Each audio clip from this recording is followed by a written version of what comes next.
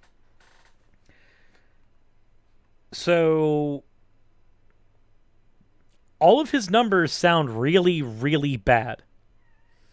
Also, Kadama loves the elementals. I just made Kadama happy with the appeal to primal faiths. Okay. It is you, my sweet, cuddly, huggable, lovable atheist friends, that have the burden of proof, don't you? Why should I have to convince the already convinced? Wait. Why should you have to convince the already convinced? That's not how the burden of proof works. Burden of proof has nothing to do with the amount of people who actually believe in a particular thing. That's not how that works. Burden of proof has to deal with the person making a positive claim. The person who is saying that my position, my argument, is propositionally true. You're the person who has the burden of proof. Once you say that your position is propositionally true, or conversely, you say that your opponent's position is propositionally false, you have accepted the burden of proof as well. Burden of proof relies solely on the person making a claim, whether it is a positive claim or a negative claim. Negative claims, as I said before in the stream, are nightmarishly harder to argue from. Positive claims are way easier to argue from. But that is where the burden of proof lies. That's how this works in a debate. That's how this works in philosophy. JMD, I believe Sarah would agree with me that both groups have a burden of proof. Yes, any group making a positive claim has a burden of proof. A positive claim can be a claim in the negative. That's still a positive claim.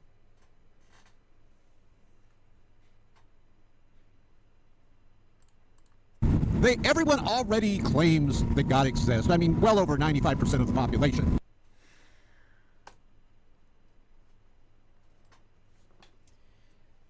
Okay. Right. It's well over 90% of the population. It's well over 90%, right? We're just gonna we're gonna sit here and lament for a moment.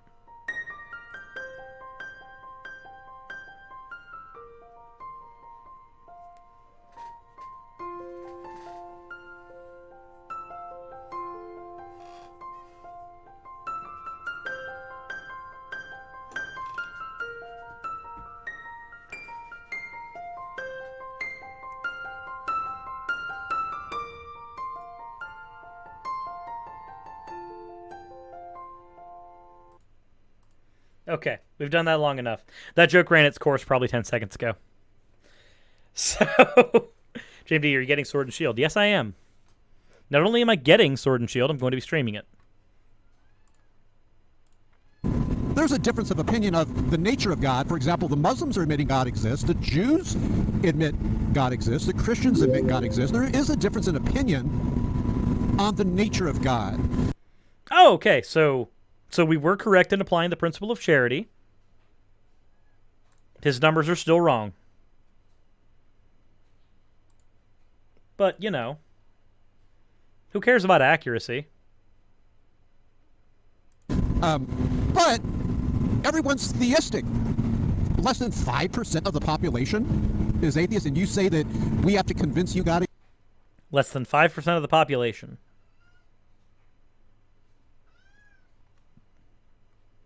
Less than 5? Do I have to keep going back to the graph repeatedly? Exist? I don't think so. It doesn't work that way. I'm not having to convince the convinced.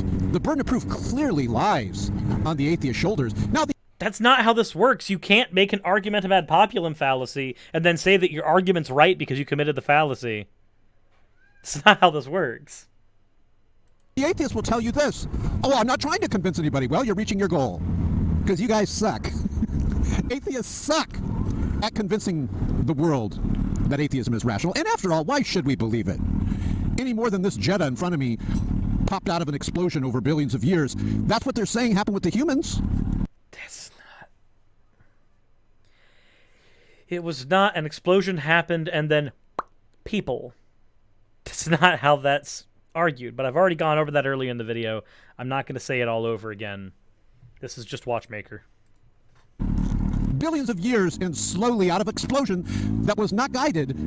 By luck and chance, your eyeball formed. By luck and chance, your brain formed, your respiratory system, your arteries. Give me a break! Atheists are so stupid! No! So you're just going to sit there and yell that atheists are so stupid when you're strawmanning the things that they actually believed in the first place. Okay.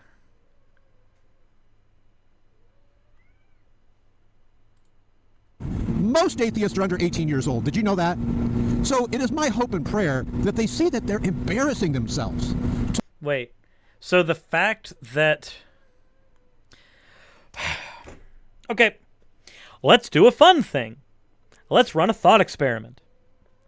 If it just so happened that a group of older plantation owners said that it's okay to own slaves, and younger generations said, we don't think that that's actually okay. And he said, they're just saying that because they're young. They're just saying that owning slaves is bad because they're young. That's it. That's all they're doing. Okay.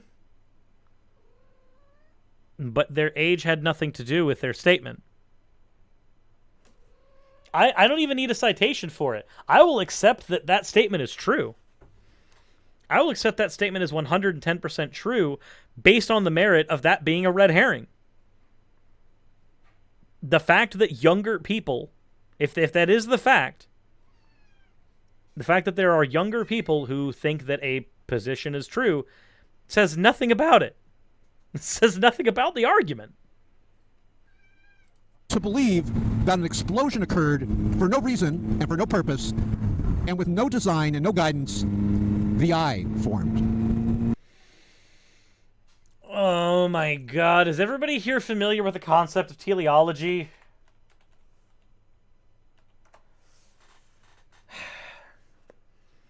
If you're familiar with the concept, say yes in chat. If you're not, say no. And I'm not making this a G&H thing this particular time, though I can't stop you guys.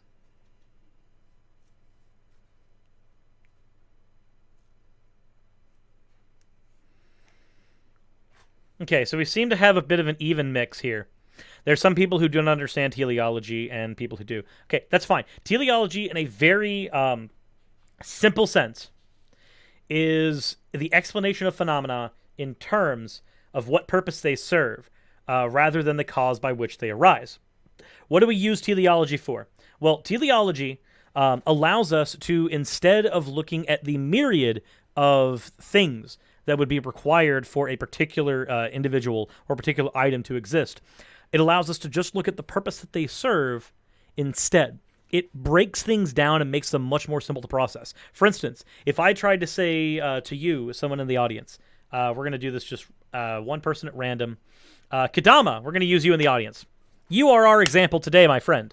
Kadama, are you aware that there is less than a 0.0000003 chance that you would have actually came to exist? Well, there's a reason for this.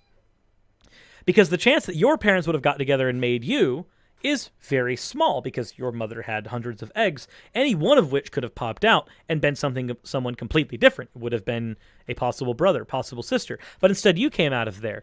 But it's not just that. The chance that your mother would have come out of millions of or hundreds of eggs, the chances that your mother would have come out of hundreds of eggs in her mother is also incredibly small. The chances leading up to you existing are very small. Yes, you are right, though, that the actual... Yes, Yumi, what is it? Are you okay?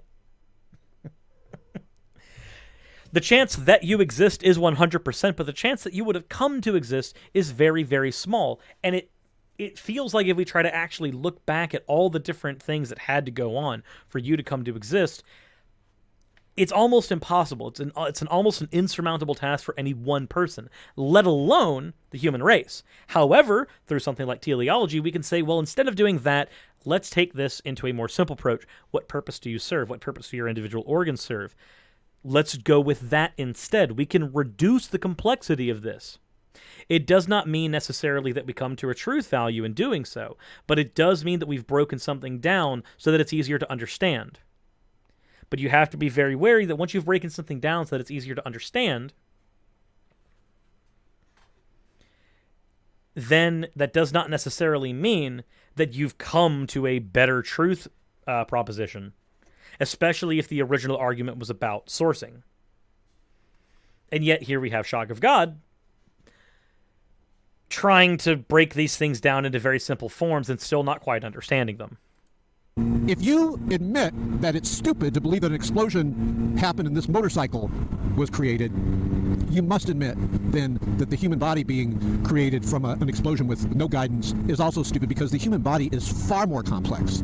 Cool, but it's a good thing that that's actually not an argument that's made by anybody with two functional brain cells rubbing together.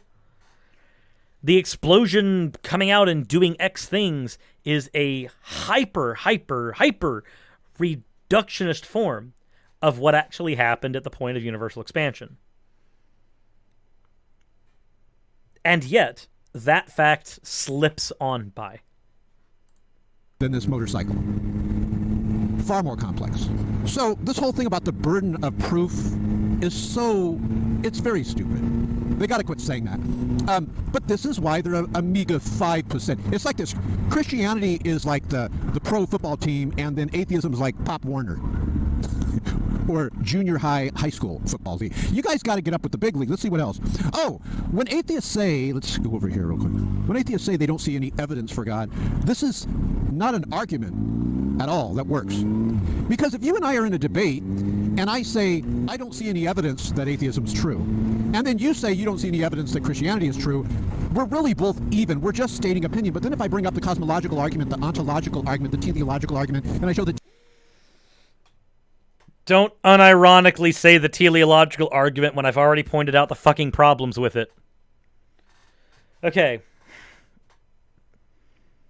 Also, cosmological argument. Let me Google real quick just to make sure that I'm not misrepresenting.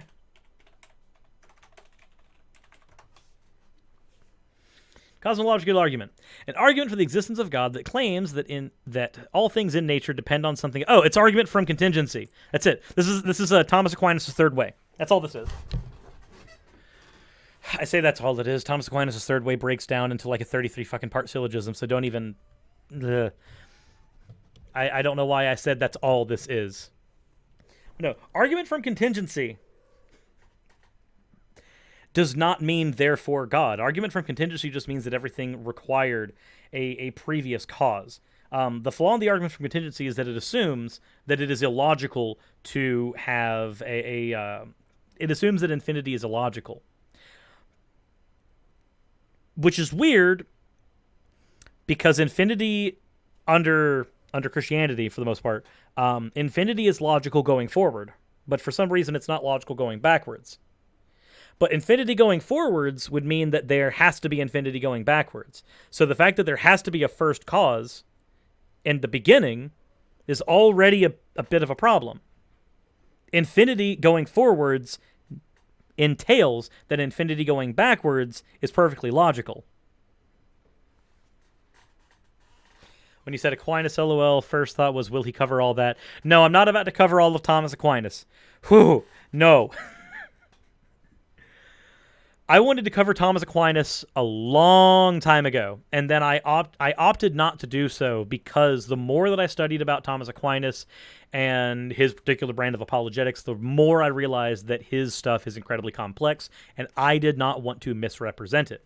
That's why I will say that his version of what we now call the cosmological argument breaks down into, again, as I said, almost a freaking 33-point syllogism.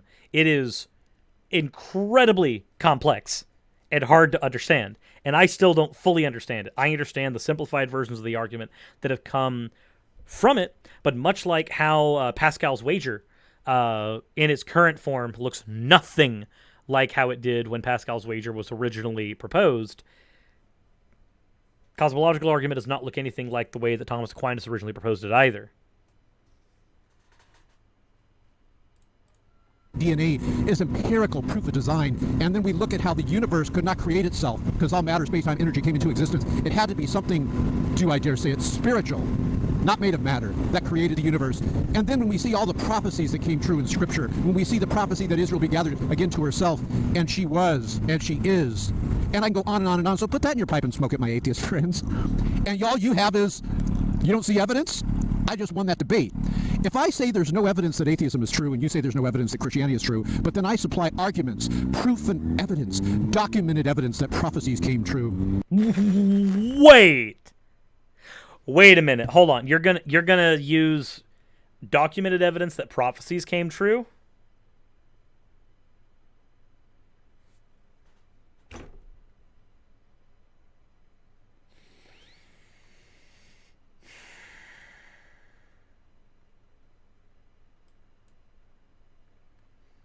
I only have one response to that.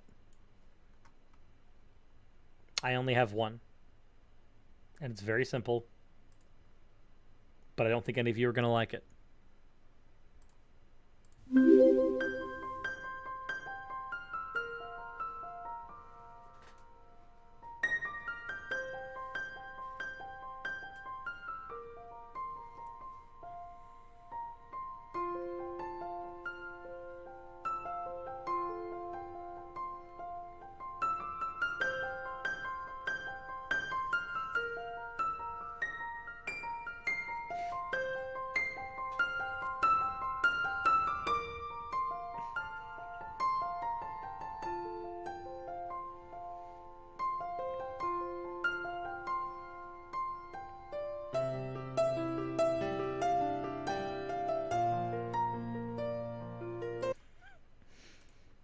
That's about as much of that as I can take. Okay, I've officially calmed down enough. I'm going to win the debate. Just by you saying you don't see evidence, my sweet, cuddly, huggable atheist friends, you're basically admitting that you have nothing. Now, don't you find it hypocritical that could you maybe not play say they with won't your believe in anything unless it has evidence, yet atheism lacks evidence? Dude, could you maybe not play with the stuff in your pouch while you are trying to drive in traffic with other people? Please. You're scaring me. I am terrified for the pedestrians. This is why they must say, well, I don't see any evidence or whatever, because they don't have any evidence. There's no evidence that atheism is true. Atheists are absolute hypocrites to say, well, I won't believe anything unless I see evidence, yet you're an atheist and you lack evidence. Okay, let me break down why this is a problem. What if Shock of God's last video was him crashing at the end? Ugh, that would give some pretty awkward Blair Witch vibes. Okay, so everybody in the chat, for the most part, is familiar with my stance on colloquial versus philosophical atheism, right? So you're aware that if I'm saying atheism in here, when he's talking about lack of belief atheists, I'm going to go ahead and use his terminology. For him, an atheist is anybody that not only lacks a belief, but also happens to have the positive claim against God as well. This is everything. Okay, cool. Now that we have that out of the way, I have to make that clarification because philosophical atheism is a bit more of a positive claim thing. It is not necessarily just merely the lack of belief. Thomas Huxley would view that as agnosticism. He's the one that coined the term. But if we're using colloquial definitions a little looser, a little easier to maneuver around, that's fine. Those seems to be the ones that he's using. I will go ahead and get into my point now that I've gone ahead and pointed out the reasons why I'm going to construct it in that way. So when he says that person A not accepting something because they don't have any evidence, that does not mean that they're accepting the opposite. They're atheists that view themselves as atheists but don't believe, or don't necessarily say that God does not exist. They just think that they don't believe. They haven't been given evidence that this is the case. They don't believe the opposite. They just believe that they currently do not have evidence to make that particular conclusion. That's called honesty. That's simply called honesty. That is not called being delusional. That is not called being a hypocrite. That is called being honest. Now, I will make the stipulation. that if somebody were to be a global atheist, we might have some problems. I would not call them a hypocrite at all, but I would say that global atheism is much less justifiable than forms of local atheism or even agnosticism. These are much less justifiable, period. For those who don't understand, local atheism is the proposition that certain gods are not true, whereas global atheism is the proposition that all gods ontologically have a negative truth value, period. You know, the best debater on the debate circuit right now is Dr. William Lane Craig, okay? Oh my... Really? The guy who can do nothing but ad hom apologia, that guy, that's the best you've got. The guy who unironically uses strictly the kalam. Now, don't get me wrong. William Lane Craig is a good debater. He is. But the reason Craig is a good debater is because most of the people he's arguing with are not as good at debating as he is. And here's the reason why. Let's do a quick history lesson of some of the big debates that William Lane Craig has been a part of. The Lawrence Krauss debate. All three of the Lawrence Krauss debates are a series of Lawrence Krauss fundamentally not understanding how a debate works and committing several ad hominem fallacies. Some insults, but a lot of ad hominem fallacies. And then assuming that that means that he can also commit many genetic fallacies by telling the audience not to agree with anything that William Lane Craig says because he's been dishonest in multiple other areas.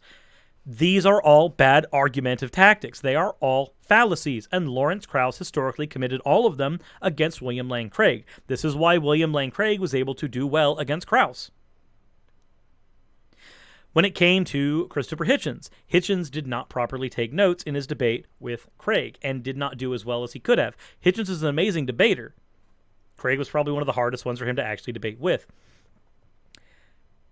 The thing that William Lane Craig does in debates is he will take the affirmative position exclusively, and then he will lay out his position as such that it is hard for his opponent to argue against. And if his opponent deviates from the track at all, he then tells them in his rebuttal, oh, my opponent didn't address my point. Which is a thing that has classically happened in a lot of William Lane Craig debates. This is the reason why Craig does well. It is not because he's correct. It is because he understands the arena. He understands how the debate works. Nathaniel Esposito for $4.99. Half-eaten boxes of crayons like this guy are why humanity is doomed to implode. Oh, God. But again, what Craig does in his debates is he lays his case out, and when his opponent, 9 times out of 10, fails to address the case thoroughly, then he comes back and says, well, my opponent didn't actually address my points, which is a fair thing to do. It's why he's able to perform well. It doesn't mean that he's correct. It means that his opponents are not as good at debating as he is. He's literally a career debater. That's what he does. It's how he makes a living. It's what we would expect. And then, for some reason, when he's addressing Apologia, the only thing he has is ad hominems. I guess because he's not in a debate sphere. It's weird. Dr. William Lane Craig said it best. He said, you know, atheism is the only view of which there is no evidence. It's a worldview. Let me correct that. He said, atheism is a view of which there is no evidence. In other words, he's saying atheism itself has no evidence. Okay, but we're not here to listen to what William Lane Craig said about X, Y, or Z. We're here to listen to what you said about X, Y, or Z.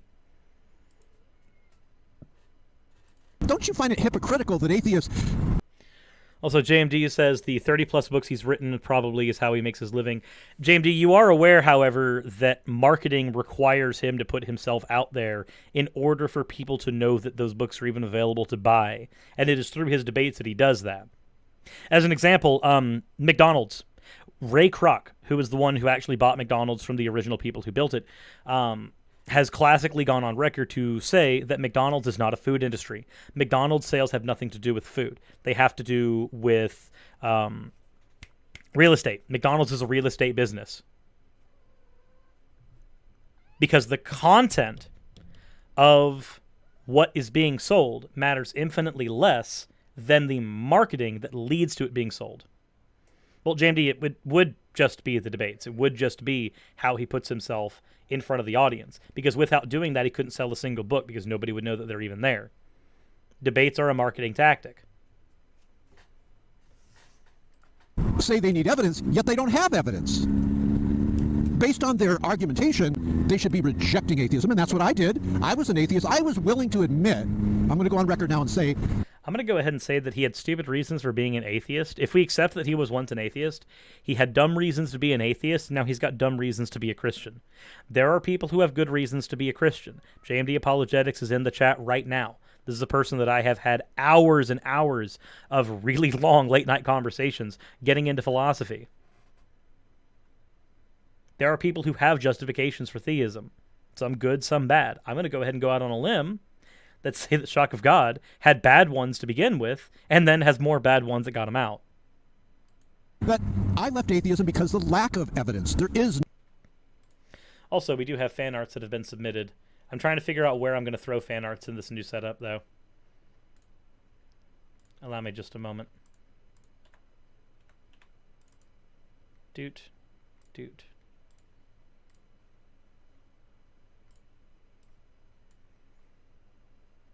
Copy and replace. Okay, so the first one we've got here is from Baphomet. Just popped in. Oh, that's shrunk. There we go. And then we've got one from Jack and Quill. That is, I is suffer. Oh dear. Let me pull that one in as well.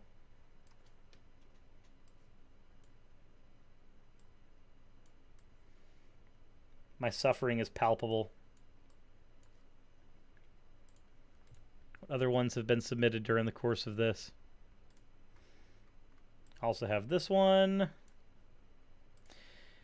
This next one is from Icacus. I believe that is the correct pronunciation. I could be wrong. I am not that anime cute in any way, shape, or form. And then we have this screen cap from Gaelic Knox, which is me being licked. Okay. Now that I've got that out of the way, those are piling up. I'm sorry, guys. Let's continue on for just a little bit more. No evidence, no arguments, nothing that proves that atheism is actually correct.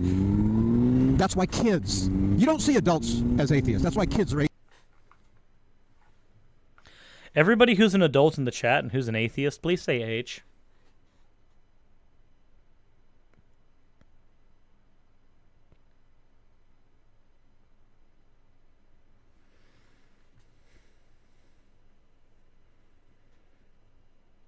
But no Christian is an atheist.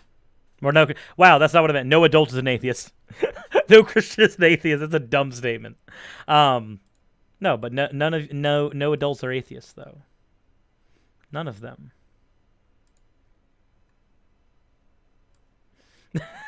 Wombologist has submitted one as well. I missed it. I'm sorry. This one is from Wombologist, and it is me being very mad at his driving. Your apologetics are as bad as your driving. Kick. This is very kick.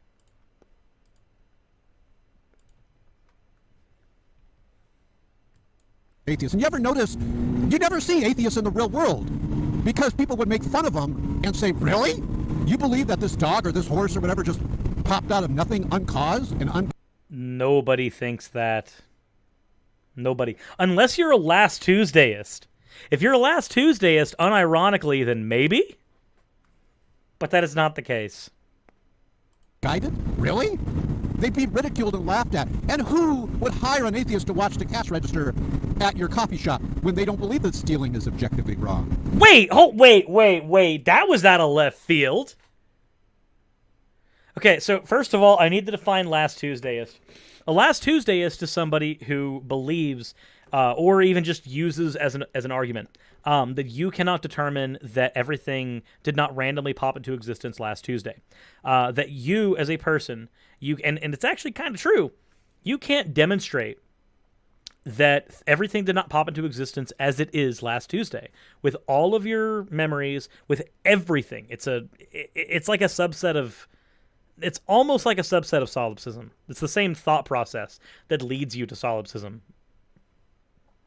But there are some people that have that thought process or have used that as an argument, and they are what we call last Tuesdayists, or last Wednesdayists, or last Thursdayists. I try not to say last Mondayists because Monday's kind of a depressing day of the week. It's the day you got to start working. So, no. I mean, to be fair, Madoka Magica actually did something like this randomly, where at the not to spoil anything, but there's a point in the show where timeline stops being what it is and starts over, but everything is assembled exactly as it is, based on the whims of a single person. Again, I don't want to spoil it, but reality is assembled as it is, based on the wills of one person, and then that reality going forward, everybody has their memories constructed based on those actions. Again, not trying to spoil the how or even any of the details, but that is an event that happens at some point during that show, and it may or may not have been a dream that never actually happened. QB, what would you wish for, Cirrus? I don't think I want to make a wish. I don't want to make a contract with QB. So, that's what a last Tuesdayist. And to the point that he just made. To watch the cash register at your coffee shop when they don't believe that stealing is objectively wrong. Okay, so is everybody here also aware of the problem of this statement? Because objective morality does not require a God belief. There are people who believe that objective morality can only exist in a world where there is a God to be the objective standard for morality, but this assumes that all gods are objectively good, and that is not the case. Many theisms have gods that are amoral, have gods that are considered immoral, or have gods that are considered moral, and some of them, like Christianity, have gods that within the narrative are considered the most moral. But to assume that they are the standard at which morality should be defined, I hold issue with.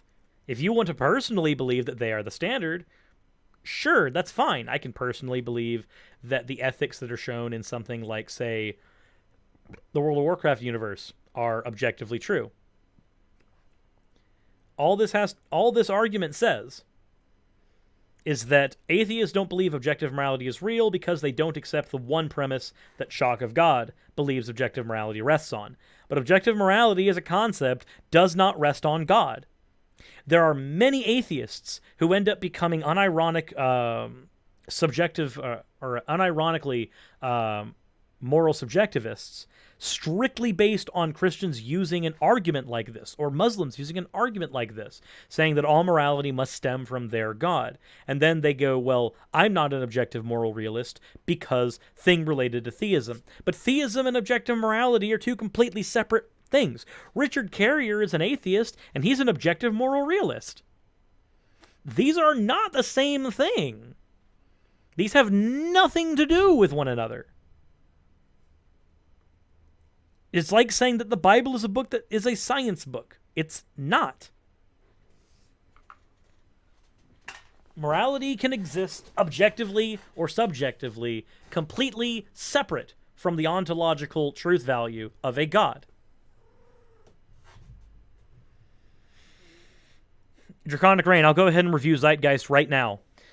Half the things it says about 9/11 are patently false. Everything it says about Horus is false, and the narrative is completely bullshit. There, I've reviewed Zeitgeist. Let's go to the next one. Oh, so but by the way, atheists, when you say that you don't see evidence, and we say that we don't see evidence from you, but we also supply arguments, you lose every time. These are some stupid things that atheists believe in. They say hypocritically they'll only believe in things that have evidence. Where's your evidence? Give me some evidence that would show that atheism is accurate and correct. You know, the number one most subscribed to atheist failed to do that right here on YouTube. The Amazingly Hellbound Atheist. Look for that video below where the amazing... Oh my god. An argument from popularity is another genetic fallacy. The most popular atheist on YouTube couldn't even do X. That has nothing to do with anything.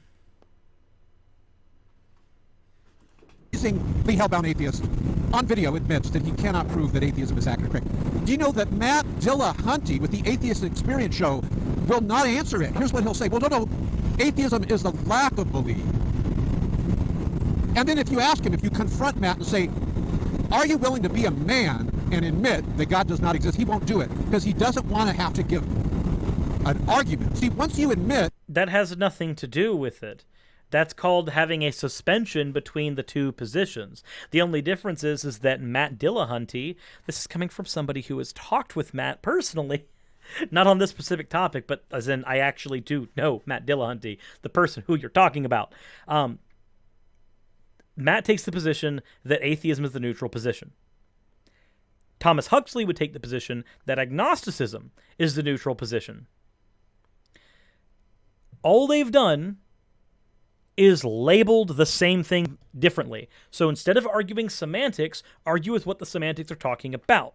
They're talking about the neutral position. Matt Dillahunty believes that he is currently in the neutral position. He does not know if God does not exist, nor will he assert that God does not exist, but he is willing to say that he does not believe that a God exists. He remains unconvinced.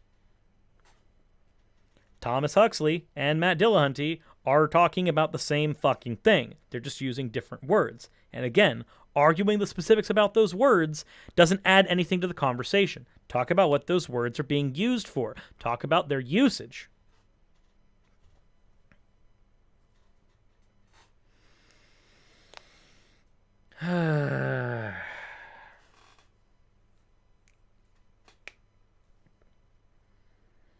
This talking point bothers me. It really does. And you claim and you make videos and all this stuff saying that God doesn't exist. You have now made a truth claim. The claim God doesn't exist has just as much a burden of proof as the claim God does exist. You are correct. However, God doesn't exist has just as much a burden of proof as the claim God does exist. I agree. But the claim of the neutral position is not the claim that one does not exist. This is why atheists are cowards, and they will not say God doesn't exist because then it requires a... Wait, did you just say that all atheists have to comport to how Matt Dillahunty describes these things? If you're in the chat and you're a positive atheist, not a suspension between the two propositions, not a lacktheist, but a positive atheist, local or global, please say H.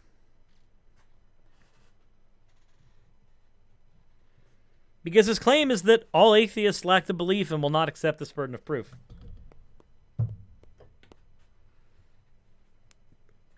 Four, 5, 6, 7, 8, 9, 10, 11, 12, 13, 14, 15. I don't need to get more than that. That's more than one. All I needed is one.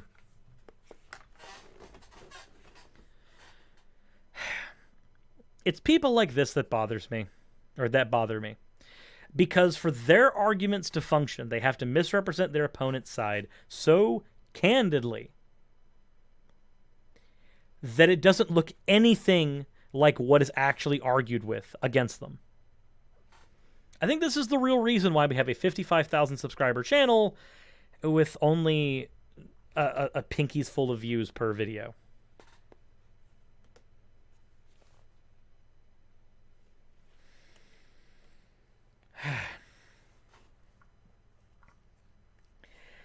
I'm thoroughly convinced that practically anybody in my chat could take this person on. And the only person who would believe that Shock of God won is Shock of God.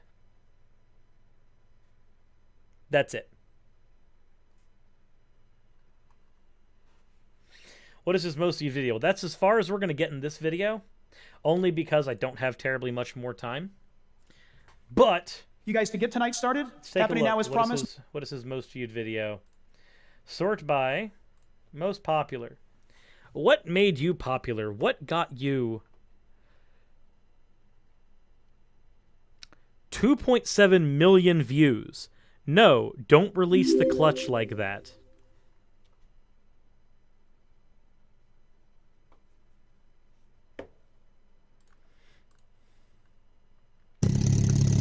Fourth Dimensional, hold on. Fourth Dimensional Jake says for $5, this is the problem with the so-called colloquial definition. Most people follow the philosophical definition and reject the agnostic, lack-theist definition. I'm not certain how much I believe that. We'd have to actually get some polling data for that. But we also do have... Hold on. And because he has no relevant arguments, just a bunch of straw men and bad hats. Well, let's see here. Shock of God has a 2.7 million view video that says, no, don't release the clutch like that.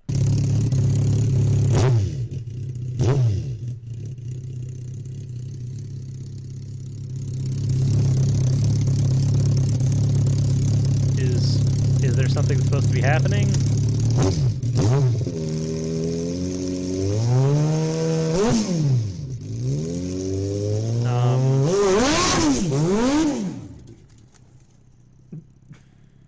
Okay. That's 2.7 million views worthy? Okay, June 7th, 2009. This is from old YouTube. This is from, like, the days of the 20-second viral video. This is from the days of the 20-second viral video.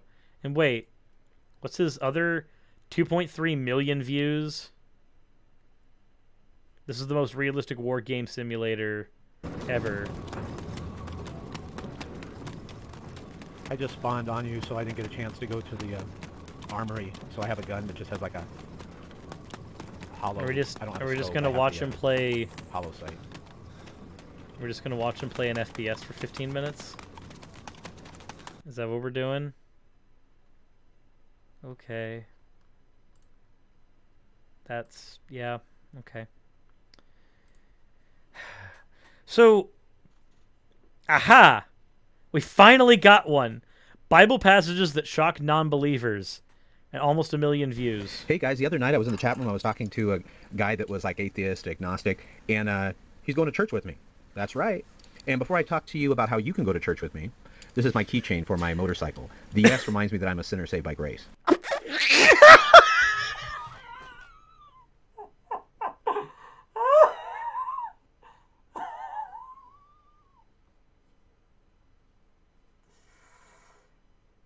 Okay. Okay. All right. I'll bite. Okay, so for let's play that again. How you can go to church with me. This is my keychain for my motorcycle. The S reminds me that I'm a sinner saved by grace. How you can go. I have it at playback speed high. Go to church with me. This is my keychain for my motorcycle. The S reminds me that I'm a sinner saved by grace. That's just Superman's logo. You got that because you like Superman. That's it. You have... Wait a minute. Hold on a fucking second. Wait. Isn't this the guy that said that people having plushies invalidates their arguments? My dude... You're unironically having a comic book symbol on your keychain and trying to say, oh, it's not about Superman. No. It's because I'm a sinner saved by grace. That's what it is, guys. That's what the S stands for. This is you unironically hiding the fact that you have something that is marketed primarily to children. And while I would look at you and say, there's nothing wrong with that. I like Superman. Hell, I was at Six Flags the other day, and I rode the Superman. I enjoy the character. He's cool. But when you do this whole, like, look, guys, it's not about this. It's about this. It's like, it's the equivalent. Do you guys remember this this thing that used to happen in middle school? I'm pretty sure everybody had this happen. Someone would grab your phone, or I guess if we're talking like a couple generations ago, someone would grab your MP3 player, and they would listen to like the songs you had downloaded on your MP3 player, and they would hear something like, say, Skater Boy. something from the 90s that was like iconic but also like a little cringy at the time, especially if you were a guy, and you had to do that whole like, oh no, my sister messed with my MP3 player, they put that song on there. Has anybody had that experience where, like, to save face in front of the bros, you ended up having to like make an apologetic for why you owned a particular piece of merchandise? Oh no, my mom bought that for me. Oh no, my sister put that there. Oh no, I don't really like that. Or hey, no, I like that ironically. I see some no's and some yeses. So some people have actually seen this, have had this happen, and some people have not. This is a thing that some people have done. Even I did it at a couple times. I was not as confident in myself and the reasons that I enjoyed things before, so I would make excuses for them. So when I see this, it makes me laugh, because this is the same person who tried to argue that the atheist experience having a flying spaghetti monster plush doll on their desk, which is a bit of humor, has everything to do with invalidating their arguments. Okay, cool. You have a Superman thing on your keychain. It invalidates all of your arguments. It's all done. This is why we do not do ad hom arguments. Ad homs don't get us anywhere. In Jesus Christ. Here's how you can go to church with me. You go to shakanow.net, right there. And by the way, I'm going to read you some shocking Bible passages right now. Okay. I'm not going to go through this whole thing. I already got what I needed out of this. This was fun. I don't need to listen to all of his Bible passages. I've had an enjoyable time. I have enjoyed enough of this, and I am okay. Does Shock still upload? Yes, he uploads almost every day. His most recent upload? Is, you guys to get tonight started? 3 days ago. This dude still uploads quite frequently.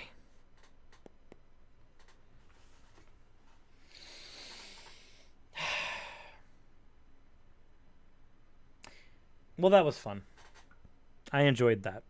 I couldn't get through all of it because I have other stuff I had to take care of as well. But what we did get through was enjoyable, and I'm at least glad that we did that. So, that was the first, maybe the last time that I'll actually ever go over Shock of God. Maybe. I might do it again at some point. I'm not certain. We'll see. So what did you guys think? If you're watching this right now, then obviously let me know in the live chat. If you're watching this after the stream, then by all means let me know in the description. Not description. You guys don't have access to that. Comment section. Wow. I am sleepy. He's bad at thumbnails. Yeah, he is. He's bad at a lot of things. I was terrified of his driving. Nacho says, okay, bros, I'm going to cruise. Got work. Thank you for stopping in, Nacho. This guy's a lolcow, to be honest. He is, but he's a fun lolcow. Like, okay, so here's the thing. He may be a lolcow, but I love steak. Draconic Rain says, what do you think of the copycat Jesus argument? I think that it's thoroughly unconvincing. Even if it were the case that... the copycat Jesus argument, I actually went over this argument in my debate with Godless Engineer. Not the copycat specifically, it was not named that specifically, but the argument of like what things narratively a character seems derivative of. And even if you have a character that seems narratively derivative of any number of fictional heroes, it still does not say anything to the positive or to the negative of whether or not that person existed. So, no. I don't think Copycat Jesus is terribly convincing.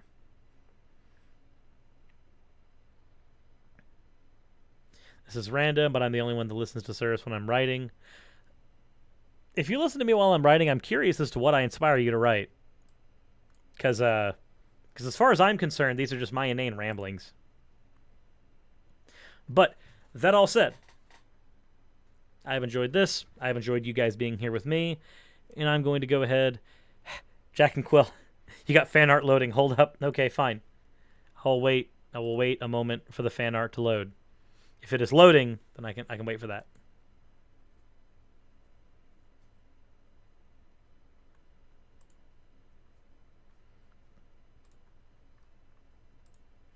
So Jack and Quill, is this a you are working on one, or one is like currently loading in? JMD says maybe he writes fanfic about Cirrus. I hope not. I hope not.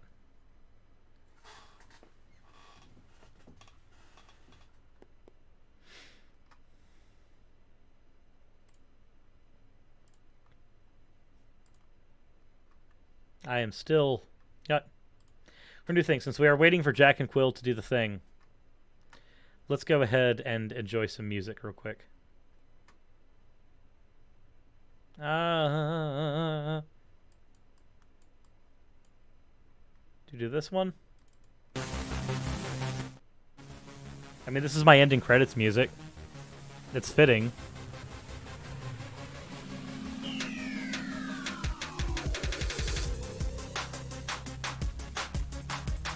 Okay, that's infinitely more cringy when I'm having to do that live. Let's not do that. Let's not do that right now. I'm not embarrassed by the move out music.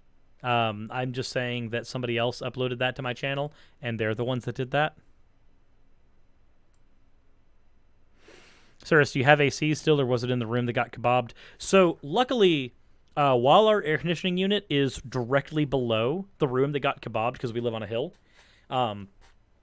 the kebabbing did not hit the AC unit in the house, and it did not hit the split unit that we have outside for air conditioning in the house. And no, none of the music that I have in my channel is derivative from like a video game or anything. All of the music is from YouTube's free library.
It's okay, Oz. We can make it better.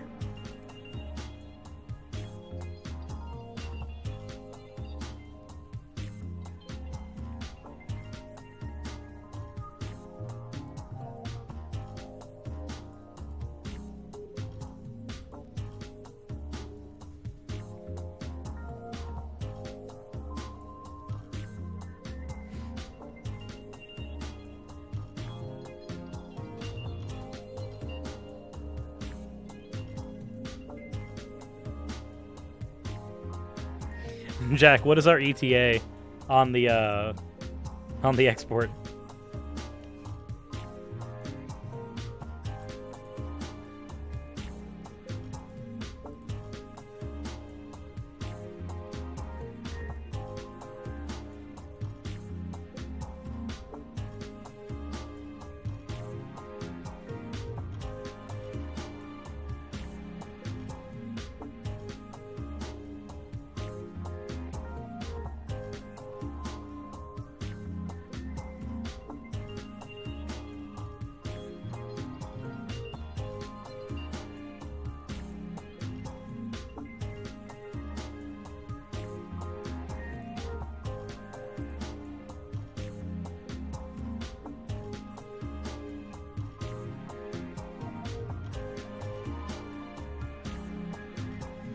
Jack and Quill says they will free me. Fair enough. With that, I might as well use this time to actually just chat with the chat for a bit. So beginning to learn how to produce music. Maybe one day I'll be good enough to make some custom music for you. But it would be like years from now, if ever. I mean, that would be nice. I'm not even gonna lie. Behold the face of a man stretched out of mercy. I was reading about Latin languages, losing the essences of the Greek Trinity in translation. Fair enough. Okay, cool. Then, Jack, go ahead and throw that at me whenever you get a chance, and I can go ahead and get it into a more recent video. I'll expedite the process on that. Oz, did you see my damn joke? I did not see your joke.